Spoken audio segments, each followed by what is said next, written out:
जय गुरु जी संगत जी गुरु जी की डिवाइन कॉल सत्संग प्लेटफॉर्म में आप सभी गुरु परिवार का हार्दिक स्वागत है। शुक्राना गुरु जी महाराज का कि उन्होंने ये सेवा मुझे दी कि मैं आप सभी गुरु परिवार के समीप आके गुरु जी के कल्याण महिमा अनुभव का वर्णन कर पा रही हूँ। अनंतम शुक्राना मेरे गुरु जी महाराज का।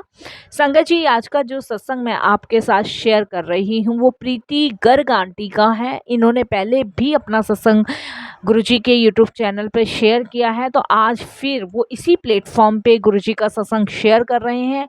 तो बहुत ही प्यारा और ब्लेसिंगफुल सत्संग है। तो मेरी विनती है सभी गुरु परिवार से कि आप सत्संग को अंत तक सुने, ध्यान से सुने, पूरा सुने, क्योंकि संगत जी सत्संग का मतलब होता है सत्य का संग, और सत्संग की प्राप्ति जब ही होती है जब गुरु कृपा होती है। संगत जी, एक सत्संग में मुझे किसी आंटी ने कमेंट्स बॉक्स में एक क्वेश्चन करा था, जिसका आंसर मैं आपको इस सत्संग में दे रही हूँ। और ये आंसर जिस भी संगत के लिए है उन्हीं के लिए ये आंसर गुरुजी पहुँचवा रहे हैं मेरे माध्यम से।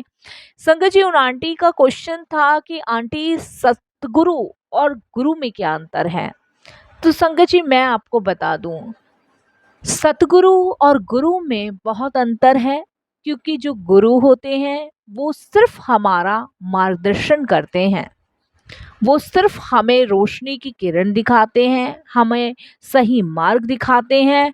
लेकिन जो सतगुरु होते हैं वो हमें भव सागर पार उतारते हैं, वो हमें 84 के फेरे से मुक्त करते हैं और हमारे जन्म जन्म के कर्मों से हमें छुटकारा दिलवाते हैं और हमें कनेक्ट सीधे परमात्मा से करते हैं और मोक्ष दिलाते हैं।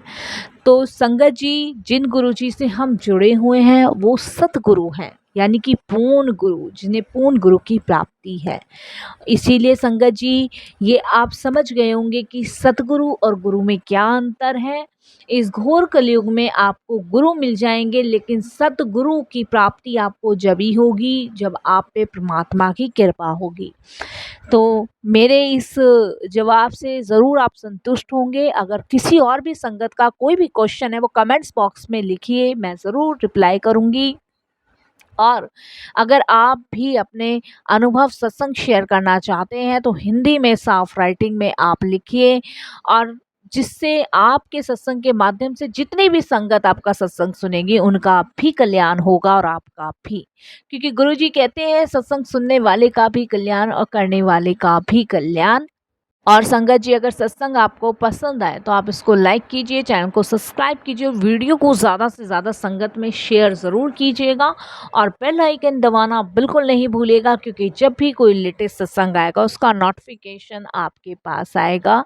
संगत जी, तो चलिए चलते हैं गुरु जी के सत्संग की ओर। सत्संग शुरू करने से पहले करते हैं गुरु जी का मंत्र जाप। ओम नमः शिवाय, शिव जी सदा सहाय। ओम नमः शिवाय, गुरु जी सदा सहाय। जय गुरु जी। संगत जी, सबसे पहले मैं गुरु जी के चरणों में कोटि कोटि नमन करती हूँ। सारी संगत जी को जय गुरु जी बोलती हूँ और सभी को जन्माष्टमी की बहुत बहुत शुभकामनाएं देती हूँ। संगत जी, कहती है ना कि बाल गोपाल के रूप में भी हमें गुरुजी महाराज दर्शन देते हैं। संगत जी, मेरे को कल रात को गुरुजी ने एक ड्रीम दर्शन दिया। उस ड्रीम दर्शन में गुरुजी ने मुझे बाल गोपाल के रूप में दिया, और वो दर्शन इतना मेरे लिए संगत जी प्रभावशाली था कि उस दर्शन को देखकर आप यकीन नहीं मानोगे कि जब मैं सुबह आज मॉर्निंग में उठी और मैंने अपने ठाकुर जी को नहलाया, स्नान कराया, तो मुझे ठाकुर जी के रूप में अपने गुरु जी महाराज के दर्शन हुए। और संगत जी, उसके 2 मिनट बाद ही वो एकदम से गायब हो गए। तो सबसे पहले मैं शुक्राना करूँगी गुरु जी का कि मैं भाग्यशाली हूँ कि मैंने बाल गोपाल के रूप में अपने गुरुजी महाराज के दर्शन किए हैं। तो बहुत बहुत शुक्रिया गुरुजी, बहुत बहुत आपका धन्यवाद। ये जन्माष्टमी मेरे जीवन की सबसे उत्तम जन्माष्टमी है। और संगत जी, मैं यही कहूँगी कि हर बार गुरुजी आप मुझे अपने बाल रूप में ही दर्शन दें और ऐसे ही अपने भक्तों को, अपनी संगतों को गिरफ्तार करते रहें, उनका उद्धार करते रहें। संगत जी, वैसे तो मेरी जर्नी गुरुजी महाराज के साथ जन्मों जन्मांतर से है। मैं आज से गुरुजी से नहीं जुड़ी हुई हूँ। गुरुजी के साथ मेरी जर्नी पता नहीं कब से है, कब से मैं गुरुजी से कनेक्ट हूँ। लेकिन गुरुजी के दरबार में संगत जी 2011 में गई थी। 2011 में गुरुजी ने मुझे अपनी शरण में लिया था और मैं गुरुजी के जो दरबार गई थी वो गुरुजी के जन्म स्थान गई थी। मैं फर्स्ट टाइम गुरुजी के मंदिर जो गई थी वो डुगरी धाम गई थी। मैं बड़े मंदिर उसके बाद गई थी। तो ये तो गुरुजी की लीलाएं हैं, जैसे कृष्ण भगवान नटखट लीलाएं करते हैं, ऐसी हमारे गुरुजी भी लीलाएं करते हैं। तो गुरुजी किसी संगत को सबसे पहले अपने दर्शन या उनका कोई कष्ट काटना है या उनको किसी परेशानी से बाहर निकालना है तो किसी संगत को डुगरी पे पहले बुलाते हैं, किसी संगत को बड़े मंदिर में पहले करवाते हैं दर्शन। तो जहाँ जैसे गुरुजी बुलाते हैं हम वैसे ही वहाँ पहुँचते हैं। हम कहते हैं कि हम ये कर रहे हैं, हम नहीं कर रहे संगत जी, करने वाले गुरुजी हैं। यकीनन मेरी लाइफ के जो अनुभव जो आज मैं आपके साथ शेयर कर रही हूँ ना, तो आप ये सोच के हैरान होंगे कि ऐसा भी पॉसिबल है। संगत जी, हम लोग गलतियां करते हैं। मैं आपको बता नहीं सकती कि मैंने कितनी सारी गलतियां करी है। मैंने बहुत सारी गलतियां करी हैं और मैंने ऐसी ऐसी गलतियां करी है संगत जी कि जो क्षमा के पात्र नहीं है और जिसे क्षमा नहीं किया जा सकता, जिसे माफ नहीं किया जा सकता, जिसका सिर्फ दंड ही है। लेकिन संगत जी, हमारे जो गुरुजी हैं वो महाशिव हैं, भोले भोलेनाथ हैं, जिनका अवतार उन्होंने धारण किया हुआ है। और आप यकीन नहीं मानोगे साथ संगत जी की उनकी ऐसी कृपा, ऐसी छत्र छाया और ऐसी दृष्टि पड़ी कि उन्होंने मेरे जितने भी घोर पाप थे, जितने भी घोर चीज़ें थी, उनको क्षमा किया। संगत जी, मेरा जो कष्ट था और जो मेरी गलतियाँ थी वो माफ़ करने लायक नहीं थी। तो मैं जो कुछ अनुभव है वो शेयर करूँगी और अपने परमपिता का फिर से एक बार धन्यवाद करूँगी, शुक्रिया अदा करूँगी कि उन्होंने मेरे हर एक गलतियों को क्षमा किया, बल्कि मुझे अपने चरणों की धूल दी, अपनी छत्र छाया में रखा, अपनी कृपा बरसाई। संगत जी, 2007 में मेरी शादी हुई थी। शादी के चलते हुए संगत जी हस्बैंड मेरे बिल्कुल सही नहीं थे, उनका स्वभाव सही नहीं था। मारना, पीटना, गाली गलौज करनी, यही सब संगत जी उन्होंने शादी के बाद से शुरू किया। 2009 में संगत जी मुझे एक बेटा हुआ और जब मेरा वो बेटा हुआ तब मेरे हस्बैंड के अत्याचार और ज़्यादा बढ़ गए और ज़्यादा उन्होंने संगत जी परेशान करना शुरू किया, क्योंकि वो काम नहीं करते थे। और आप समझ सकते हो संगत जी कि एक छोटे बच्चे के साथ कितनी सारी परेशानियाँ, कितनी सारी दिक्कतें हो जाती हैं और जिनका सामना हम लोगों को करना पड़ता है। तो वही संगत जी हुआ कि उस छोटे बच्चे के साथ मेरे हस्बैंड के और बहुत सारे संगत जी अत्याचार वगैरह बढ़ गए, जिसको संगत जी मैं शब्दों में खैर क्या बयां करूं। जिसने इन सब चीज़ों को झेला है, भोगा है, उसे पता है। तो वो सब चीज़ें मैंने झेली है और भोगी है, तो मुझे सब पता है।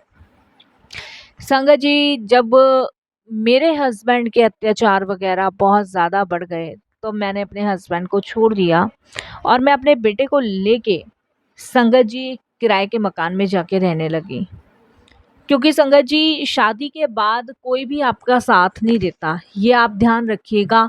बेटी जब तक ही अपनी है जब तक उसकी शादी नहीं हुई है, लेकिन जैसे ही उसका विवाह हो जाता है तो फिर वो जी रही है, मर रही है, उससे किसी को मतलब नहीं है, चाहे माँ बाप हो, चाहे भाई हो, चाहे बहन हो।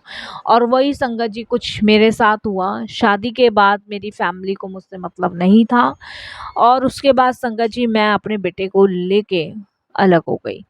मैं किराए के मकान में रहने लगी। जब मैं किराए के मकान में संगत जी रहने लगी तो मैंने कहीं काम पकड़ लिया, क्योंकि संगत जी बच्चे को पालना था, अपना पेट भरना था, तो काम तो संगत जी पकड़ना ही था। संगत जी, जब मैंने काम पकड़ना शुरू किया तो मैं आपको बताऊँ तो मुझे पहले छोटा-मोटा काम मिला और संगत जी उस समय मैं गुरुजी से नहीं जुड़ी थी और जहाँ मैं काम करती थी वो एक ऐसी जगह थी संगत जी जहाँ पर बस ये पैकिंग वग़ैरह होते थे मसालों के जो होते हैं, हल्दी, मिर्च, मसाले इनकी पैकिंग होती थी।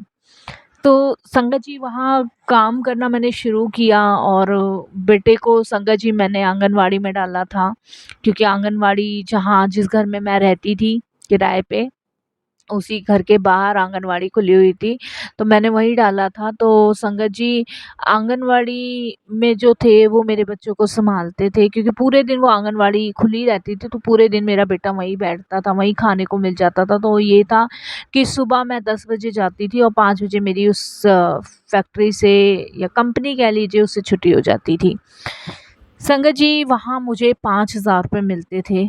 5,000 में जिसमें उस टाइम तो संगत जी किराया भी इतना नहीं होता था, अब तो बहुत किराया होता है। तो उस टाइम पे संगत जी मुझे सिर्फ़ 1,500 रुपए उस कमरे का किराया देना था। तो 1,500 किराया देने के बाद संगत जी मैं जो भी पैसे बचते थे अपना राशन मतलब चलाती थी। बच्चे का मेरा खर्चा ही कितना था।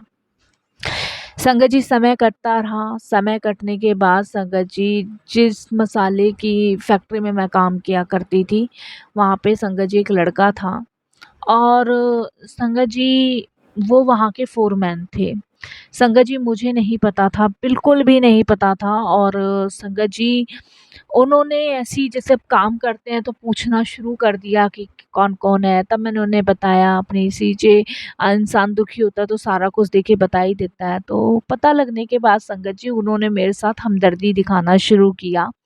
हमदर्दी संगत जी उनकी ऐसी थी कि कभी वो मेरी किसी चीज़ से हेल्प कर देते थे, कभी किसी चीज़ से हेल्प कर देते थे। अब संगत जी एक दिन उन्होंने मुझे ये बात कही कि मैं तुम्हें पसंद करता हूँ और मैं तुमसे शादी करना चाहता हूँ और मैं तुम्हारा और तुम्हारे बच्चे का ध्यान रखूँगा।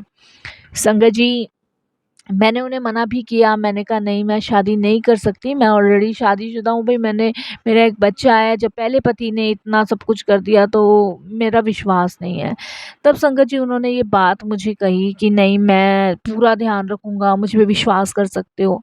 तो संगत जी फिर मेरे भी माइंड में यही बात आई कि भई क्या कहते हैं कब तक अकेले ज़िंदगी कटेगी, बच्चे के सहारे, बच्चा बड़ा होगा अभी तो बहुत छोटा ही है। उस समय संगत जी मेरा बच्चा सिर्फ़ 1.5 साल का था, तो मैंने कहा कैसे ज़िंदगी कटेगी, नहीं कट सकती। तो संगत जी मैंने शादी के लिए हाँ भर दी। संगत जी गलती यहाँ मेरी भी है कि मैं ये भी कहूँगी संगत जी मेरी जगह शायद कोई और औरत होती तो वो भी यही सोचती कि परिस्थितियों को देख के, तो वही मैंने भी किया बच्चे की वजह से मैंने शादी कर ली। शादी करने के बाद संगत जी उन्होंने मुझे कहा कि मैं शादी के बाद ना कुछ दिन तुम्हारे साथ रहूँगा और कुछ दिन अपने घरवालों के साथ रहूँगा। अभी मैंने अपने घरवालों को शादी के बारे में बताया नहीं है। संगत जी हमने मंदिर में शादी करी थी मैं आपको बताऊँ। अब संगत जी ये जो मेरे जिनसे मैंने शादी की थी वो आते थे और कुछ दिन रुकते थे फिर चले जाते थे। और संगत जी जिस मसाले की फैक्ट्री में मैं काम कर रही थी वहाँ से इन्होंने काम भी छोड़ दिया। अब संगत जी कुछ समय बीत गया तो मेरे को जहाँ मैं रहती थी सब कहने लग गए कि ये तुम्हारे पति हैं और ये आते हैं जाते हैं परमानेंट क्यों नहीं रहते। तो संगत जी मैं उनसे पूछा भी करती थी कि तुम परमानेंट क्यों नहीं रहते भाई अपनी फैमिली को बताओ कि अब आपने शादी कर ली है बच्चा भी है कि मैं नहीं बता सकता अभी वो गुस्सा करेंगे। तो मैं संगत जी सोचती थी कि चलो कोई बात नहीं छोड़ो भाई अभी नहीं बता सकते कोई दिक्कत नहीं है बता देंगे। संगत जी इस तरीके से चलता रहा, कभी मुझसे कुछ पैसे ले जाते थे, कभी मुझसे कुछ पैसे ले जाते थे, तो वो मैं करती थी। लेकिन संगत जी धीरे-धीरे उन्होंने आना बंद कर दिया। जब संगत जी उन्होंने आना बंद कर दिया तो मैं फ़ोन करती थी, मेरा फ़ोन नहीं उठाना, मेरा फ़ोन काट देना, बात नहीं करनी, मैं परेशान हो चुकी थी, बिल्कुल परेशान हो चुकी थी संगत जी। आप विश्वास नहीं करोगे, कभी-कभी तो संगत जी मेरा फ़ोन 10-10 दिन नहीं उठाया जाता था, 10-10 दिन बाद मेरी बात होती थी। मैं इतनी टेंशन, इतनी परेशान और संगत जी मेरे को कुछ भी नहीं पता था ये कहाँ रहते हैं, कहाँ नहीं रहते, क्या करूँ, क्या नहीं करूँ।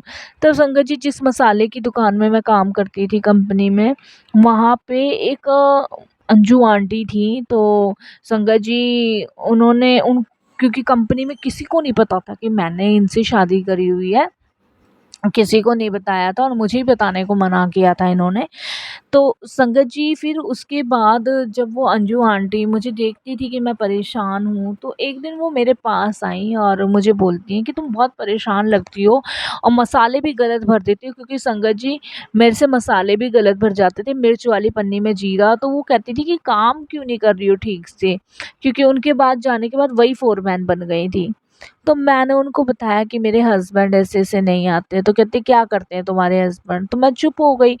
तो क्योंकि मेरे हस्बैंड ने मुझे मना किया था उन्हें बताने के लिए, उसका सबसे बड़ा कारण ये था कि मुझे ये कहते थे कि सबको पता चलेगा कि तुमने ऐसे शादी की है, तो कोई ये कहेगा कि तुमने मतलब कंपनी में किसी लड़की से शादी कर ली है इसने ऐसे, तो इसलिए इमेज खराब होगी। तो इसलिए इन्होंने मुझे मना किया था। तो संगत जी मैंने जब उनको बताया कि वो जो फ़ोरमैन थे अजय, उन्होंने मुझसे शादी करी थी और वो आते नहीं, फ़ोन नहीं उठाते।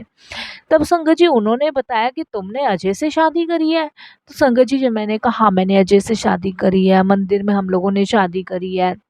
मैंने उन्हें संगत जी अपनी सारी हिस्ट्री बता दी। उन्होंने मुझे कहा कि तुम्हारा दिमाग खराब है, वो तो शादीशुदा है, उसके तो ऑलरेडी 3 बच्चे हैं और उसकी बीवी वो तो यहाँ रहते हैं। संगत जी जब उन्होंने मुझे ये बात बताई तो संगत जी मेरी तो साँस ऊपर की ऊपर नीचे की नीचे, मैं बीमार पड़ गई, डिप्रेशन में हो गई संगत जी, पूरी तरह डिप्रेशन में हो गई। संगत जी उन्होंने मुझे एड्रेस वग़ैरह दिया, सब कुछ दिया और एड्रेस जानने के बाद संगत जी मैं उनके पास गई। संगत जी जब मैं उनके घर पहुंची और देखा तो मैंने वाक़ई में संगत जी वही सच निकला जो अंजू आंटी ने बताया था। संगत जी आप बिलीव नहीं करोगे, मैं टूट गई, बिखर गई। संगत जी जब मैंने उस आदमी से पूछा कि तुमने मुझे धोखा क्यों दिया, तुमने मुझे चीट क्यों किया, तो उस आदमी ने मुझे कह दिया कि तुम कौन हो, मैं नहीं जानता। संगत जी मेरे पास कोई फ़ोटो नहीं थी शादी की हुई, कुछ भी नहीं था मेरे पास, तो मैंने मंदिर में की थी। उस आदमी ने कहा मैं जानता ही नहीं ये कौन है। और संगत जी बस मैं बता नहीं सकती फिर क्या हुआ। मैं कहाँ जाती, क्या करती संगत जी, मैं टूट गई, बिखर गई। संगत जी मैं एकदम डिप्रेशन में हो गई, परेशान हो गई और संगत जी कोई मेरे काम नहीं आया, कोई भी। इतना बड़ा धोखा, इतना बड़ा चीट मेरे साथ हुआ और सबसे बड़ा संगत जी कि ये गलती मेरी थी, ये गलती मेरी थी, इसके बावजूद गुरुजी ने मुझे क्षमा करके अपनाया। मैं बीमार रहने लग गई, टेंशन में रहने लग गई कि मेरे साथ ये क्या हो गया, क्या नहीं हो गया, कहाँ जाऊँ, कहाँ नहीं जाऊँ। क्योंकि संगत जी अपना तन, मन, धन और अपनी आत्मा तक उसे समर्पित करती थी, क्योंकि इतना ट्रस्ट और इतना विश्वास मैंने उस आदमी पे किया। संगत जी फिर अंजू आंटी ने जो थी जिन्होंने मुझे बताया, उन्होंने मुझे बहुत सपोर्ट किया। मैं बता नहीं सकती, उन्होंने मुझे सँभाला, मेरे बच्चे को सँभाला। संगत जी मैंने वहाँ से मकान खाली किया। दिल्ली के जहांगीरपुरी में मैंने फिर से किराए पे मकान लिया, वो फैक्ट्री छोड़ी, फिर कहीं और पकड़ा, अंजू आंटी ने कहीं और लगवाया। उसके बाद संगत जी उन्होंने मुझे गुरुजी से जोड़ा। जब मैं गुरुजी से जुड़ी, संगत जी आप विश्वास नहीं करोगे, जब मैं गुरुजी महाराज से जुड़ी तब संगत जी मुझे सारी चीज़ें क्लियरफाई हुई। जब मुझे पता चला कि समाज, ये दुनिया कितनी बुरी है, बहुत बुरी है। गुरुजी ने अपने शरण में लिया, गुरुजी ने मुझे सँभाला, मेरे बच्चे को सँभाला और संगत जी आप विश्वास नहीं करोगे कि आज मैं जो जीवित हूँ, आज जो मैं जीवन को जी रही हूँ या आज मैं जो अपने जीवन में कुछ कर पा रही हूँ, वो गुरुजी की कृपा से कर पा रही हूँ। नहीं तो संगत जी यकीनन मेरे अंदर कुछ भी नहीं था, कुछ भी नहीं, सब ख़त्म हो चुका था। इतना बड़ा धोखा, इतना बड़ा फ़रेब मिलने के बाद संगत जी कौन कैसे जीवित रह सकता है? कोई भी जीवित नहीं रह सकता। संगत जी ये तो गुरु की कृपा है, गुरु की मेहर है जिसने मुझे भव सागर पार उतारा। मैंने गलतियाँ करी हैं, बहुत गलतियाँ की होगी, लेकिन मेरे गुरु मुझे माफ़ करते, करते, करते, करते मेरे जीवन का उद्धार कर रहे हैं। संगत जी चाहे मेरे से गलतियाँ छोटी हो, चाहे मेरे से गलतियाँ बड़ी हो, लेकिन मेरे गुरुजी हमेशा उन गलतियों को रोकते भी हैं, उनसे सबक भी सिखाते हैं और उन्हें बताते भी हैं कि तुमसे ये गलती हुई है। मैं सत्संग सुनती हूँ, मेरे मन में चल रहे हर सवाल का जवाब मेरे गुरुजी देते हैं। तो मैं तो अपने गुरुजी का अनंतम शुक्राना करती हूँ, तहे दिल से शुक्राना करती हूँ और यही कहती हूँ कि गुरुजी, अगर आपकी कृपा ना हुई होती, आपकी मेहर ना हुई होती, तो आज शायद मुझे नहीं पता मेरा क्या होता। ये आपकी कृपा है, दृष्टि है, जो आज मेरा बच्चा और मैं अपने जीवन को आनंद तरीके से जी पा रहे हैं। संगत जी, मेरा बेटा अब एक अच्छे स्कूल में जाता है और मैं भी संगत जी उसी कंपनी में जहाँ अंजू आंटी ने मुझे लगवाया था वहाँ कर रही हूँ। और संगत जी, इस समय मेरी सैलरी, आप यकीन नहीं मानोगे, 22,000 रुपये है। तो कहते हैं ना कि जब हम गुरुजी से जुड़ते हैं तो सब इच्छाएं पूरी हो जाती है। आज भले ही मैं किराए के मकान में रह रही हूँ, अपना घर नहीं है, लेकिन गुरुजी ने इस कदर मजबूती से हाथ थाम रखा है ना संगत जी कि आज मेरे पास किसी चीज़ की कमी नहीं है। एक टाइम ऐसा होता था संगत जी कि घड़े तक के लिए तरस गई थी मैं, लेकिन आज मेरे पास संगत जी डबल डोर का फ्रिज है। ये गुरुजी की तो कृपा है, ये कोई मजाक या कोई हंसी की बात नहीं है। ये वो चीज़ें हैं संगत जी की, ये परिस्थितियों में से गुरुजी कैसे निकालते हैं, ये कैसे हमारा कल्याण करते हैं, ये कैसे हमें भवसागर पार करते हैं, ये कैसे हमें तारते हैं।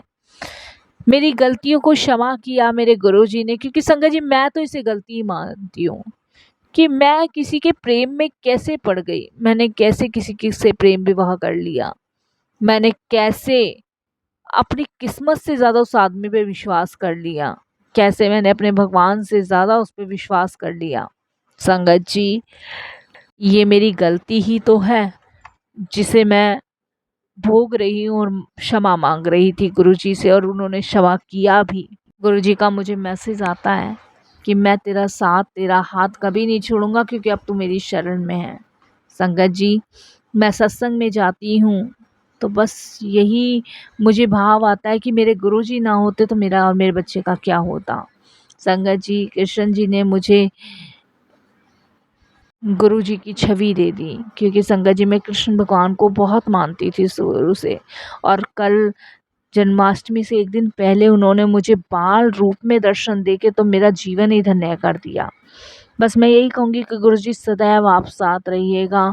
और यही कहूँगी संगत जी कि अगर किसी से प्रेम करो तो सच्चा प्रेम करो, उसके साथ ऐसा ना करो कि वो जिंदगी भर के लिए ऐसी जगह पहुंच जाए जहां उसे अंधेरा ही दिखे। जय गुरु जी।